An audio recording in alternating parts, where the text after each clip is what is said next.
আসসালামু আলাইকুম সবাইকে ফারজানা সিম্পল লাইফে আপনাদের সবাইকে ওয়েলকাম জানিয়ে আমি ফারজানা চট্টগ্রাম থেকে আজকে আরেকটা নতুন ব্লগ শুরু করতে যাচ্ছি। আশা করি আপনারা যেখান থেকে আমার ব্লগটি দেখছেন সবাই ভালো আছেন, সুস্থ আছেন, সবাই নিরাপদে আছেন। আলহামদুলিল্লাহ আমরা অনেক ভালো আছি। সকাল থেকে এই ব্লগটা শুরু করেছি। আজকে হচ্ছে আমার একটা প্রিয় আপু লিপি আপু দেখা যায় আমার প্রত্যেকটা কিন্তু ব্লগ কিন্তু উনি দেখে, আমার মনে হয় উনি দেখা যায় ব্লগ দেখলে কিন্তু কমেন্ট করতে একদমই ভুলে না। তো আপুকেও আমি অনেক বেশি পছন্দ করি।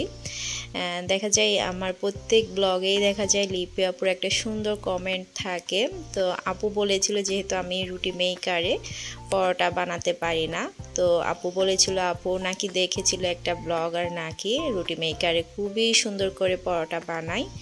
তো আজকে আপুর কথাতেই কিন্তু আমিও রুটি মেকারে পরোটাটা বানিয়ে ফেললাম। তো আপু আমাকে একটা টিপস দিয়েছিল, সেটা হচ্ছে পরোটা ভাজ দেওয়ার পর একটু সময় নিয়ে রেখে দিলে পরোটা কিন্তু অনেক বেশি সফট হয়ে যায়। তো এরপর যদি রুটি মেকারে পরোটাটা বানানো হয় তখন কিন্তু খুবই সুন্দরভাবে পরোটাটা মেলে যায় আর টান থাকে না। অনেক সময় দেখা যায় রুটি মেকারে পরোটা বেলতে গেলে যেহেতু তেল থাকে এত বেশি টান হয়ে যায়, পরোটা বানানোর পর মানে চাপ দেওয়ার পর এটা ছোটো হয়ে আসে। তো সেই কারণে কিন্তু আমি শুধুমাত্র পরোটার ভাজটা আমি রুটি মেকারে দিয়ে দিই, এরপর হাতেই কিন্তু পরোটাটা এতদিন বানাতাম। তো আপুর কথাতেই কিন্তু আজকে একদম অল্প সময়ে শুধুমাত্র ভাজ দেওয়ার পর আমি 10 থেকে 15 মিনিট রেখে দিয়েছি।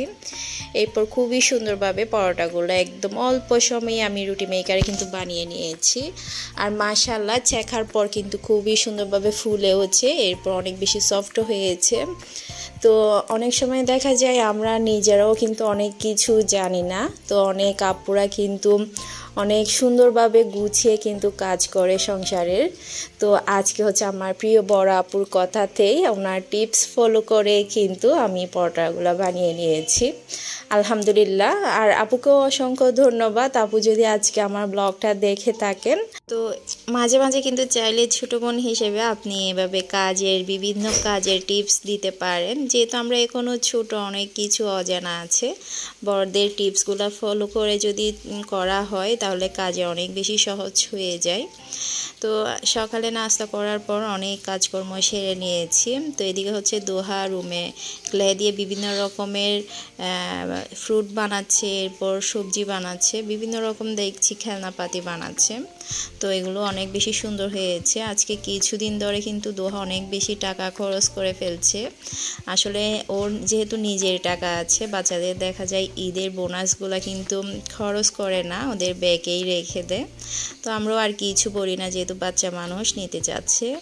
কয়েকদিন পর কালার কিনে, এরকম ক্লে কিনে আজকে দেখলাম বড় একটা প্যাকেট নিয়ে এসেছে। তো এটা দিয়ে কিন্তু বিভিন্ন রকম সবজি বানাচ্ছে, ফলমূল বানাচ্ছে। তো আমিও কয়েকটা নিয়ে ফ্রিজের মধ্যে গ্লো দিয়ে লাগিয়ে দিচ্ছি। তো এরকম ফ্রিজের মধ্যে এরকম সবজি, বিভিন্ন রকমের ফ্রুটস লাগানোর কতগুলো জিনিস বিক্রি করে, এগুলো কিন্তু আমি অনেক দিন ধরে খুঁজছিলাম। ফ্রিজের মধ্যে লাগালে কিন্তু অনেক বেশি সুন্দর দেখায়। আমরা যখন আমার নানুর বাসায় যেতাম, মামিদের বাসায়, আমার মামির ফ্রিজেও কিন্তু এরকম লাগানো ছিল। এগুলো পেছনে মনে হয় চম্বুক দিয়ে উপর বিভিন্ন ধরনের ফল মূল সবজি এগুলো আর কি, এগুলো কিন্তু ফ্রিজে লাগালে অনেক বেশি সুন্দর দেখায়। তো যেহেতু দোহা বানিয়েছে, বিভিন্ন ধরনের সবজি বানিয়েছে, তো এগুলো দেখতে অনেক বেশি কিউট লাগছে, একদম ছোট ছোট সবজিগুলা। তো আমি কয়েকটা নিয়ে ফ্রিজের মধ্যে গ্লো দিয়ে লাগিয়ে দিলাম। এগুলো কিন্তু আমার অনেক বেশি ভালো লেগেছে। তো আপনারাও কিন্তু কমেন্ট করে জানাবেন দোহার হাতের সবজি বানানো ক্লে দিয়ে কেমন লেগেছে আপনাদের। তো দোহা কিন্তু মাশাআল্লাহ হাতে কিন্তু অনেক কিছু তৈরি করে, যেহেতু এখনও ছোট, 3য় শ্রেণীতে পড়ে, ওর কিন্তু ছোট ছোট মাথার মধ্যে আইডিয়া কাজ করে, সেইগুলাই কিন্তু কাজে লাগায়। অনেক হাতের কাজ আছে ওর, যেগুলো অনেক বেশি সুন্দর হয়। তো এদিকে হচ্ছে দুপুরে রান্না বান্নার সময় হয়ে গিয়েছে। আমি দুপুরে রান্না করতে চলে আসলাম কিচেনে। আজকে হচ্ছে কলিজা ভুনা করব, এরপর গরুর মাংস বের করেছি, গরুর মাংস দিয়ে ছোলার ডাল রান্না করব। তো নুসাইবার আব্বু আছে বাসায়। তো এদিকে হচ্ছে আমি কলিজাটা ভালো করে ধুয়ে পরিষ্কার করে একটু হলুদ লবণ দিয়ে আগে গরম পানিতে দিয়ে দিয়েছি, এগুলো একটু সিদ্ধ হোক। দেখা যায় কলিজার মধ্যে অনেকগুলা ব্লাড থাকে, এগুলো সিদ্ধ করার পর ব্লাডগুলা বের হয়ে যায় বা কলিজার মধ্যে একটা খুবই বাজে স্মেল আসে। এটা যখন হলুদ আর লবণ দিয়ে সিদ্ধ করে ফেলে দেওয়া হয় স্মেলটাও কিন্তু চলে যায়। তো কলিজা রান্নার সময় আমি আগে এভাবে কিন্তু সিদ্ধ করে নিই। তো অন্যদিকে হচ্ছে নুসাইবার আমার শাশুড়িও ঘুম থেকে উঠেছে, ওদের জন্য আবার পরোটাগুলো ছেঁকে নিচ্ছি। আমি যেহেতু ওরা দেরিতেই ঘুম থেকে উঠে, পরোটা আগে যদি ভেজে রাখা হয় এটা শক্ত হয়ে যায় বা খেতেও ভালো লাগে না। পরোটা দেখা যায় একটু গরম গরম খেতে পারলে কিন্তু অনেক বেশি খেতে মজা লাগে। তো আমার শাশুড়িকেও ছেঁকে দিয়েছি, নুসাইবাকেও ছেঁকে দিচ্ছি। নুসাইবা হচ্ছে এমনিতে খাবে না, আমরা ঝোল ভাজি দিয়ে খাই বা ডিম দিয়ে খাই। ও হচ্ছে চিকেন থাকলে, মুরগির মাংস থাকলে আর কি, এটা দিয়ে রোল করে খাই ভেতরে পেঁয়াজ কাঁচামরিচ দিয়ে। আর মেয়োনিজ থাকলে একটু মেয়োনিজ দিয়ে দিই বা সস দিয়ে দিই। আমার কিন্তু মেয়োনিজ শেষ হয়ে গিয়েছে। আর মাঝে মাঝে আমি ঘরের কিন্তু মেয়োনিজটা বানাই, এটা কিন্তু অনেক বেশি মজা হয়। আমি যেটা ঘরে বানাই আর কি, দোকানের মেয়োনিজ দেখা যায় আমার বাচ্চারা তেমন পছন্দ করে না, একটু টক ফ্লেভার থাকে সেই কারণে। তো আমি যেটা ঘরে বানাই এটা কিন্তু অনেক বেশি মজা হয়, আমার বাচ্চারাও কিন্তু অনেক বেশি পছন্দ করে। তো ঘরে যদি মেয়োনিজ বানিয়ে রাখা হয় এটা 1 সপ্তাহ থেকে 15 দিন পর্যন্ত নর্মাল ফ্রিজে রেখে খাওয়া যায়, ভালো থাকে। তো এভাবে মেয়োনিজ দিয়েও কিন্তু মুরগির মাংস দিয়ে পরোটাতেও রোল করে খাই। তো আজকে শুধুমাত্র মুরগির মাংস আর কাঁচামরিচ পেঁয়াজ দিয়েও রোল করে খাচ্ছে। আসলে আমার বাচ্চারা দেখা যায় যে যেটাই পছন্দ করে আমি কিন্তু সেভাবেই কিন্তু ওদেরকে তৈরি করে দিই। তো এই জন্যই মনে হয় আমার কাজ একদমই শেষ হয় না। এই যে এখন রান্নার সময় ওদেরকে আবার নাস্তা বানিয়ে দিতে হচ্ছে, চা গরম করে দিতে হচ্ছে। এইটাই কিন্তু আমার প্রতিদিনের নিয়ম। সকালে আমার ঘুম থেকে ওঠার পর কাজে লেগে পড়ি, তো মাঝখানে একটু বিশ্রামও নিয়ে নিই। যখন তাসির দোহা স্কুলে চলে যায় আমি কিন্তু আবারও ঘুমিয়ে পড়ি, তখন দেখা যায় আমিও নাস্তা করতে 10টা 11টা হয়ে যায়। তো যেহেতু ঘরে বাচ্চারা আছে, এখনও বাচ্চারা ছোটো, আসলে কাজের শেষ থাকে না আমাদের মায়েদের। তো প্রতিদিন কিন্তু একঘেয়েমি লাগে আমার মাঝে মাঝে, প্রতিদিন একই রকম কাজ। সকালে উঠে নাস্তা তৈরি করা, আর দুপুরে রান্না করা, বিকেলের নাস্তা তৈরি করা। আমার মনে হয় সব মায়েদের কিন্তু প্রতিদিন একই রকমের কাজ থাকে। মাঝে মাঝে এত বেশি একঘেয়েমি লাগে আমার, ইচ্ছে করে কোথাও চলে যায়, আমি একটু ঘুরে আসি একা। বাচ্চাদের মাঝে মাঝে এত বেশি অস্থির হয়ে যায় যখন দেখা যায় বাচ্চারা অনেক বেশি দুষ্টামি করে, আর তখন দেখা যায় আর নিতে পারি না। আমারও এত বেশি অস্থির লেগে যায় বাচ্চাদের দুষ্টামিগুলা আর কি দেখলে। যেহেতু বাচ্চারা এখনও ছোট, একটা সময় দেখবো আমার বাচ্চারা আমার আশেপাশে নেই, আমার কেউ কাছে নেই, চাইলেও কিন্তু বাচ্চাদের আর পাবো না। যখন ওরা বড় হয়ে যাবে, ওরা নিজেদের মতো নিজেরা কাজকর্ম করবে, নিজেদের মতো ওরা ব্যস্ত থাকবে। আসলে বাচ্চারা যখন ছোট থাকে না তখন কিন্তু মা বাবার অনেক বেশি কষ্ট হয়ে যায় তাদেরকে লালন পালন করা বা তাদেরকে একটা সুন্দর একটা ভবিষ্যৎ দেওয়া, কিন্তু এটা মা বাবার দায়িত্ব। তো দুপুরের জন্য রান্না করা প্রায় আমার শেষের দিকে। আমি কলিজাটা একটু গরম পানি দিয়ে ভালো করে সিদ্ধ করার পর পানিটা ফেলে আমি মশলাটা কষিয়ে কলিজাটা দিয়ে দিয়েছি। তো আমি কিন্তু মনেই ছিল না আমি এখানে লবণ দিয়েছি মশলার মধ্যে, আবার লাস্টে কিন্তু একটু সয়া সস দিয়েছি। আর যেটা সিদ্ধ করেছি আমি গরম পানিতে, ওখানেও কিন্তু লবণ আর একটু হলুদ দিয়েছিলাম। তো যখন একটু চেখে দেখছিলাম, টেস্ট করে দেখছিলাম লবণটা, একটু লবণ বেশি হয়ে গিয়েছে। তো বেশি হলে দেখা যায় খাওয়া যায় না, লবণ কম হলে একটু লবণ দিয়ে খাওয়া যায়, তো লবণ বেশি হলে কিন্তু খাওয়া যায় না। তো আমি আবার গরু মাংস রান্না করছি ছোলার ডাল দিয়ে, সেখান থেকে 1 মুঠ ডাল দিয়ে দিয়েছি কলিজার মধ্যে, আর একটু ঝোলের পানিও দিয়েছি যাতে লবণটা একটু কেটে যায়। তো এখন কিন্তু ব্যালেন্স হয়ে গিয়েছে, একটু ডাল দেওয়ার পর একটু ঝোল দেওয়ার পর চেয়েছিলাম একটু শুকনা শুকনা করে কলিজাটা ভুনা করব একটু মাখা মাখা করে। তো এটা কিন্তু আজকে আর হয়নি, যেহেতু লবণ বেশি দিয়ে ফেলেছি আমি, আমার মাথায় ছিল না। আমি যখন সিদ্ধ করেছি তখনও লবণ দিয়েছি, এরপর মশলাতেও দিয়েছি, লাস্টে আবার সয়া সস দিয়েছি। তো রান্না কমপ্লিট করে দুপুরে আমরা সবাই খেয়ে নিয়েছি। আজকে নুসেবার আব্বুর অনেক পছন্দের খাবার ছিল, বাচ্চারাও কলিজাটা পছন্দ করে।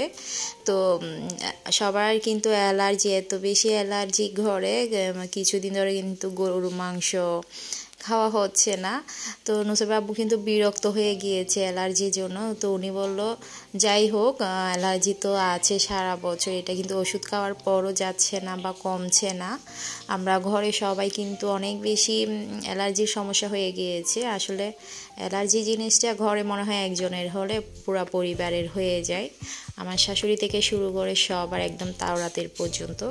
তো এদিকে হচ্ছে আমরা ওষুধ কিন্তু খাওয়াতেই আছি, ওষুধ নিজেও খাচ্ছি, বাচ্চাদেরকেও খাওয়াচ্ছি। ওষুধ কিন্তু অ্যালার্জির ওষুধ কিন্তু শেষ হচ্ছে না আর কি। তো নুসেব আব্বু বললো খাবার দাবার আর কতদিন বাচ্চা খাবো। তো উনি কয়েকদিন আগে কিন্তু ইলিশ মাছ নিয়ে এসেছে বাজার থেকে। উনি বললো এখন ইলিশের দিনে, এখন ইলিশ না খেলে কখন খাবো। তো এরপর গরু মাংস রান্না করে ফেলেছি। তো সবাই অনেক মজা করে খেয়েছে আর কি। আসলে গরু মাংসটা সবাই অনেক বেশি পছন্দ করে। তো আমার ঘরে দেখা যায় সপ্তাহে মনে হয় 4 দিন আমার মুরগির মাংসই থাকে, যেহেতু বাচ্চারা মুরগির মাংস ছাড়া খায় না। আর নুসেবের আব্বু একটু গরু মাংস পছন্দ করে। তো এদিকে হচ্ছে সন্ধ্যাবেলা আমি একটু সেমাই রান্না করব, আজকে দুধ সেমাই রান্না করব। তো গরুর দুধ দিয়েই আজকে সেমাইটা রান্না করেছি। আর নারকেল দিয়েছি আমি ছোট ছোট টুকরা করে কেটে। এভাবে কিন্তু পিঠাতে বা সেমাইতে, চালের সেমাইতে ছোট ছোট কুটে দিলে নারকেল মুখে পড়লে কিন্তু অনেক বেশি মজা হয়। তো আজকে কিন্তু সেভাবেই সেমাইটা রান্না করেছি। তো এভাবে কিন্তু দুধ সেমাই এভাবে নারকেল দিয়ে, আমরা যখন ছোট ছিলাম তখন আমার দাদুরা দেখতাম একটা মেহমান আসলে এভাবে সাবুদানা দিয়ে এভাবে দুধ সেমাইটা রান্না করতো।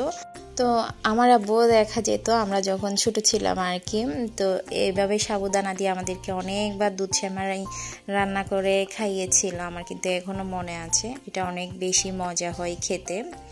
আর দুধ সেমাই রান্না করলে আমার শাশুড়ি অনেক বেশি পছন্দ করে। আমরা যেটা বোনা সেমাই রান্না করি সেটা কিন্তু একটু কম পছন্দ করে আমার শাশুড়ি। এভাবে যদি দুধ দিয়ে একটু ঝুলঝুল করে সেমাইটা রান্না করে তখন কিন্তু আমার শাশুড়ি খুবই মজা করে খায়। তা আমি একটু ঝুল থাকা মতো রান্না করেছি। এটা একটু ঠান্ডা হওয়ার পর দেখলাম ঝুলটা টেনে নিয়েছে।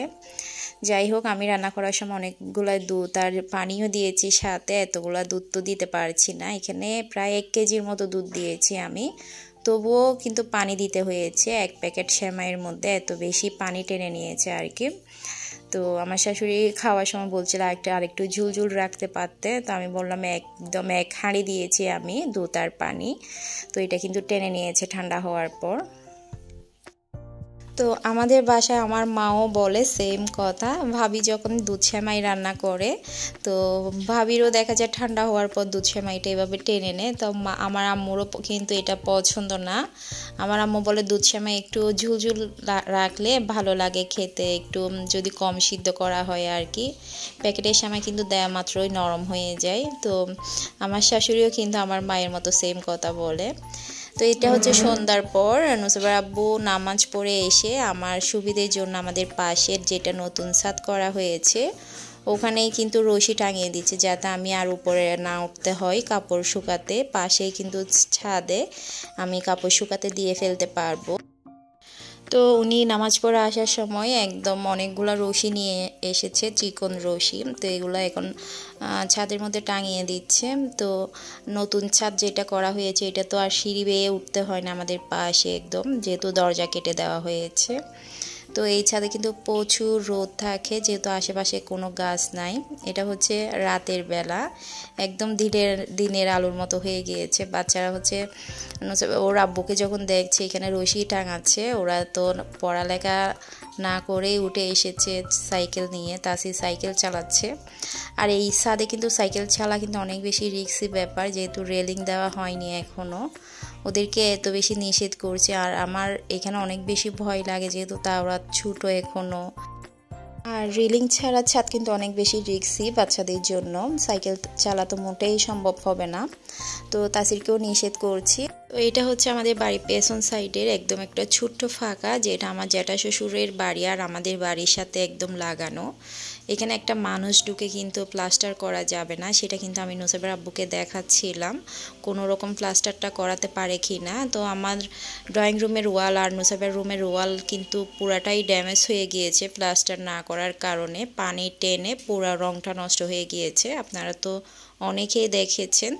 তো এটা নিয়ে কিন্তু অনেক প্যারার মধ্যে আছি। তো আমার আজকের ব্লগ এ পর্যন্ত। সবাই ভালো থাকবেন, সুস্থ থাকবেন, সবাই নিরাপদে থাকবেন, আমাদের জন্য দোয়া করবেন। আসসালামু আলাইকুম, আল্লাহ হাফেজ।